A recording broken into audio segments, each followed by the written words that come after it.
जो स्त्री जो पुरुष पराय स्त्री का या पराई स्त्री पर पुरुष का संग करते हैं, संबंध बनाते हैं, रिलेशनशिप में रहते हैं, तो ये जान के चलिए कि पुराणों के अनुसार साफ साफ कहा गया है कि ऐसे लोगों को इसका कर्ज किसी भी जन्म में किसी भी रूप में चुकाना पड़ता है, चाहे वो पशु योनि में हो, चाहे शूद्र योनि में हो, चाहे कीड़े मकोड़े की योनि में हो, चाहे कोई भी योनि में हो, ये चुकाना पड़ता है। इसका वर्णन आपको भविष्य पुराण में बीच के अंतर्गत आपको मिलेगा, ब्रह्म वैवर्त पुराण में मिलेगा और पद्म पुराण में कहीं कहीं इसके अंश मिलते हैं।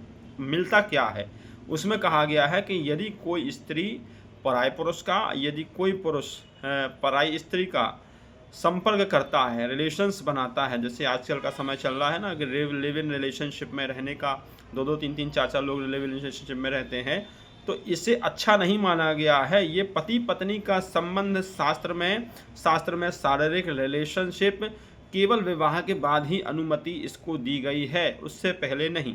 यदि ये चीज़ें विवाह के बाद होती हैं या विवाह से पहले भी होती हैं तो व्यक्ति को इसका फल किसी जन्म में चुकाना पड़ता है। अर्थात यदि आज आपने फिजिकल रिलेशंस या लव रिलेशनशिप में किसी से बनाए हैं इस जन्म में 3 से 4 से 5 से, तो जब जब आप जन्म लेंगे तब तक उस जन्म में वो लोग आपके साथ पति पत्नी के रूप में प्राप्त होंगे।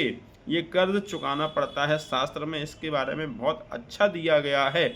आप चूक नहीं सकते, आप मान नहीं सकते कि ऐसा नहीं होगा, ऐसा शास्त्र में निमित है। अर्थात चाहे आप 4 से 10 से 6 से 20 से जितने भी लोगों से संपर्क बनाएंगे उतने ही जन्म आपके होंगे और उस जन्म में जिन जिन लोगों से आपसे रिलेशनशिप बने हैं वो आपकी पत्नी के रूप में या पति के रूप में आपको प्राप्त होंगे। तब कहीं जाके सृष्टि का संबंध कर्म पूरा होता है, ऐसा शास्त्रों में वर्णन है। धन्यवाद।